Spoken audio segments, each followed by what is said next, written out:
अस्सलाम वालेकुम friends, welcome back to my YouTube channel daily tips with Asma. आज की इस वीडियो में हम आपको बताएंगे हानिया नाम का मतलब और इसके बारे में दिलचस्प मालूमात। नाम है हानिया। हानिया नाम का शुमार लड़कियों के नामों में होता है। हानिया एक इस्लामी नाम है। हानिया नाम की इब्तदाई तारीख हिंदी ज़ुबान से निकलती है। हानिया नाम की लड़कियों के लिए खुशकिस्मत नंबर 2 माना जाता है।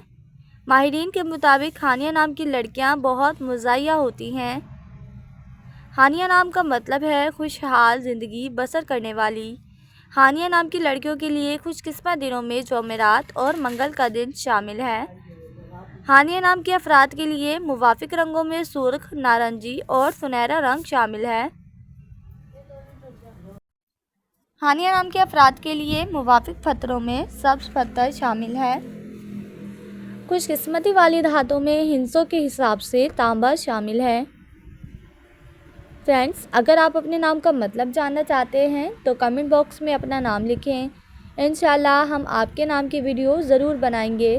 Thanks for watching. अल्लाह हाफिज़।